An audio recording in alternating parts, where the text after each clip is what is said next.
Time for Task and Twos.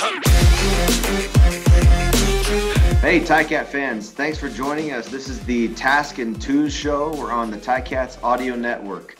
I'm Luke Tasker, joined with Andy Fantuz, great Ticat, great CFL player. Andy, what's up, man? Hey, Luke. I'm good, man. How are you? Doing great, man. Good morning. We coming out of what was an awesome day in Hamilton on Monday. That was fun to be there. You and Louis looked great on the halftime show on the big screen.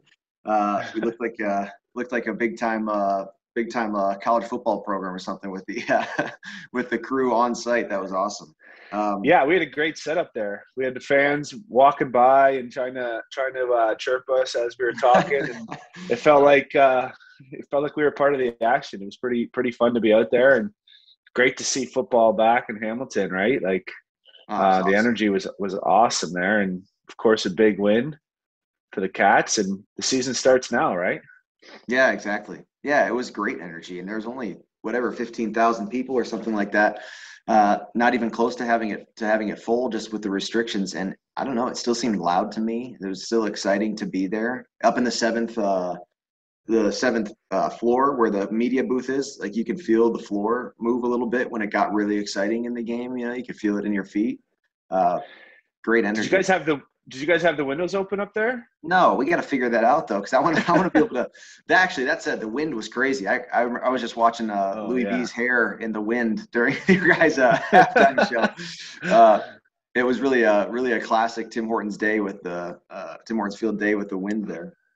Yeah, his laptop almost fell right off the table a couple of times, but it's so weird in Tim Hortons Field, right? Like, some of the flags are going west, some are going north, some are south, and some are east. Like, it's just, you never know where you are in the field. So I want a picture of the whole field, like from the sky, and no, you don't know until somebody points it out, but I want both the end zone flags facing each other, blowing towards center field, because that's so, like, you don't see that in a lot of places, and it would happen multiple times during the game.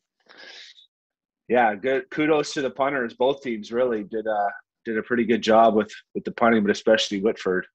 He was hanging it up there and allowing the cover team. I think they only had like a net of one return yard. Yeah, it's amazing. Pretty good.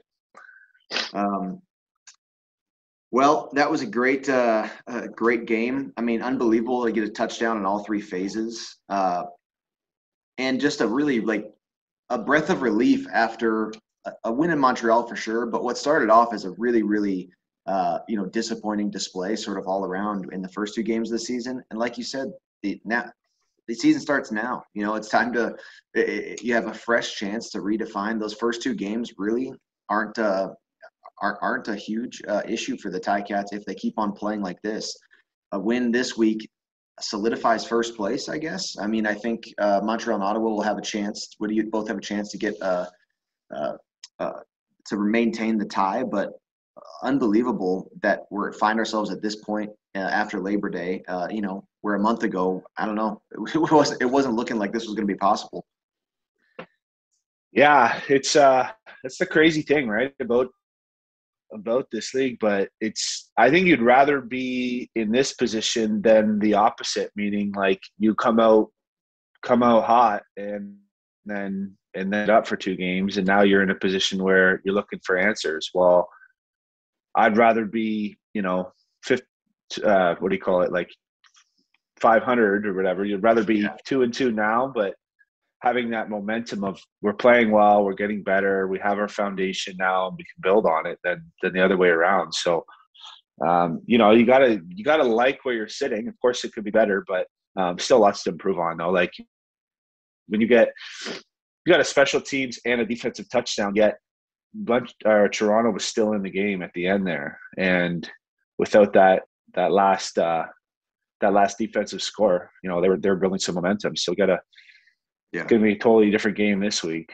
as you know. And how the fourth quarter ended with Toronto's offense, like, actually putting together some two fairly productive drives. Like, you got to think about that. And it's a time in the game where Ticats have some, are real defensive, preventative. They're playing some soft coverages and some deep three double cut.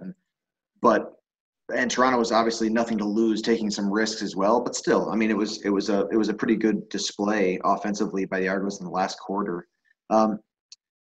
So you and I have had experience with this. The CFL, every year it seemed like we got a short week. But normally it was after the Labor Day game, not always, but back to back in the same work week for the same team. Like, what was your experience like with a player? I mean, what do you remember about this kind of week? Well, I remember like basically you just having one sort of easier practice throughout the week because you still need to get a day off. You still want to break down the game, but you don't have to have that day of installing a new team. So you already have the book on the Argonauts. So as receivers, like we've already studied the DBs. Now all we have to do is just talk about the game, refine it a little bit. It's not, I think it'd be crazy to put it in a whole new game play, some wrinkles in from last week, but that's as far as the structure goes. I think it was like Tuesday off, Wednesday we have a practice, but it's not even a full practice. It's like, I mean, as receivers, there's no such thing as like an easy practice. Like you got to run because you're running full speed no matter what. But there's no contact and just a little bit lighter kind of feeling. And then Thursday you're back to walkthrough and it's game. So you're not really practicing at all. You're just sort of refining anything that came up from the game film. In my experience, that's what I remember. Yeah, for sure.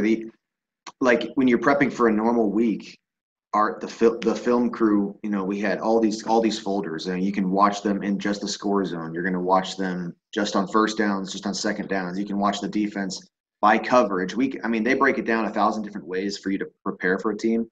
In a week like this, though, you're just watching the last game. Like, you're not going back past that. You're just watching what you had just done. Mentally, it's like it feels like the fifth quarter when the second game starts, right? You're just right back into what was just going on. And the entire battle of those 3 days in between is just the physical battle. I remember, you're just trying to get healthy because it is a pretty quick turnaround. Any little tackle that was just a little awkward, any hit that wasn't quite right, it really hasn't gone away yet, in those 3 days. So that's just tough physically, but mentally, I almost found it was, the prep was even sharper. You can kind of compound on that regular prep week that you came into with. That said, I actually think it's very hard to beat a team 2 times in a row like this. I think that you and I did that in 2015, the back-to-back win on the short week with Toronto. In 2016, I remember that we did not, and it was not like it was 2 super close games. If I remember right, we beat them pretty well at home and then lost. I don't think it was all that close at the end of the fourth quarter either. It's kind of tough. Yeah, it's crazy how that works, huh? In this league, it's like this game really had no bearing on the result of next game. It could be another convincing win for the Cats. It could be a close game or a convincing win for the Argos, and you really can't put any what just happened. It's it is a strange thing. It's hard to exactly put your finger on why that happens. Yeah. But yeah, it was always fun. I do remember that game where we lost and thinking how confident we were after a convincing win. Yeah. And then it's like, oh, wow, we just got punched in the mouth. Yeah. But imagine this. So, let's say Bethel Thompson is out there as well. Maybe that looks different on their offensive approach. Maybe they have some things from the fourth quarter of this game that they're just maybe thinking differently on an offensive standpoint. But think about if on the Labor Day game, it looked like a really compelling win. Touchdowns all around the board. The Ticats had the lead kind of throughout the game, kind of didn't have a down quarter really. They played kind of consistently throughout the game. But you and I know that it's small wins and slight edges that make the game. Imagine if the Ticats get that penalty that took them back out of the score zone before David Unger III scored his touchdown.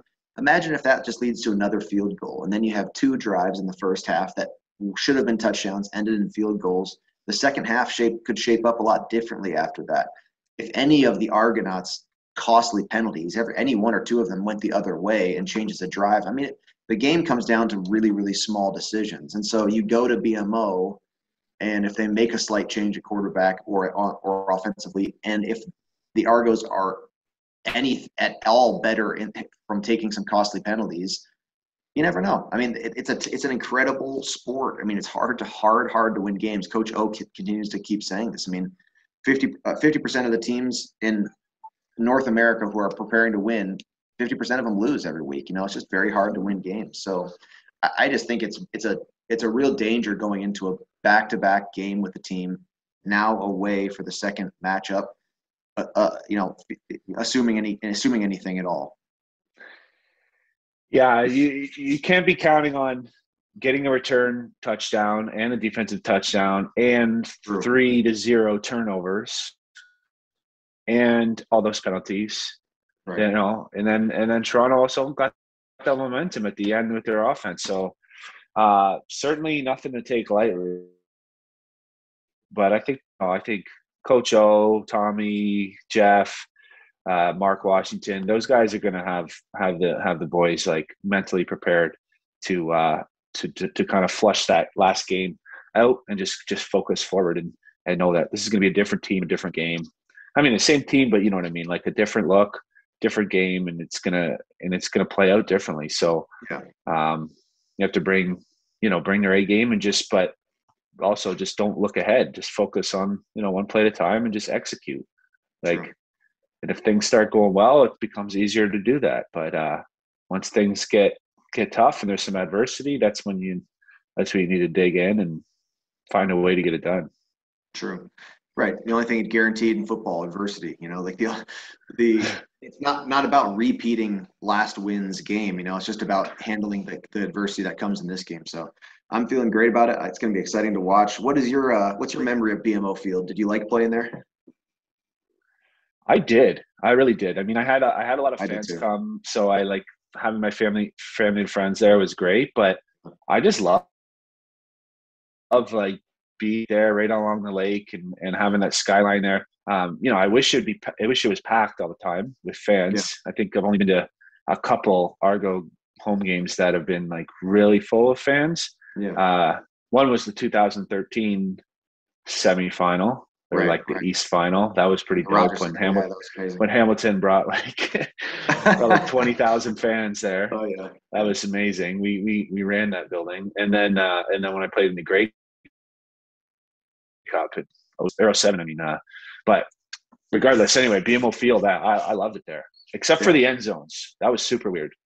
Oh, I forgot about that. Oh my gosh, the end zones are cut with turf. Yeah. Yeah. They're different. It's a different surface, a different ground, and they're like 2 yards. One of them's 2 yards shorter or something like that. It's only 18 yards. That's amazing. Only in the CFL. Only in the CFL. And it's not like AstroTurf that's like rubbery like Tim Hortons Field. It's like you go from grass, which I love. I really love the grass there. Like I always felt like I could run full speed and stop like on a dime on the grass. It's just forgiving on your ankles and knees. But then you go like onto it is literally like concrete. I mean, it's like a regular carpet like from somebody's living room. It's like you could like if you're running full speed, you just can't hold grip into it. We used to at June Jones, we had like a whole offensive package where I would run up and like make a move right at the edge of the AstroTurf so that the defender, so I'm on the grass and the defender's on the carpet back there. Like it's such a fun thing to take into consideration. But I always played great at BMO. I loved playing there, and just the grass, the easy drive on the lake. It's just a great environment. Exciting. Can't wait to see it. Yeah. That's so funny. Yeah. The move on the turf. That's like, I used to do the move on the goalpost all the time, especially against when I have like young, American DBs that aren't used to having the goalpost in the front of the end zone. I just go right at the goalpost and then That's great. Oh, it's classic, so funny. Well, cool, man. Ticat fans, thanks for joining us. We are looking forward to the second matchup with the Argonauts, Ticats versus the Argos, this Friday at BMO Field. Andy and Louis B will have the pregame, halftime, and postgame, and RJ Broadhead and myself will be in the booth calling the game. Can't wait. Going to be a great one. Ticats have a chance to solidify first place in the East. Andy, good to see you, man. I'll see you on Friday. All right, Tass. Thanks, buddy. Yeah. See you then. Talk to you.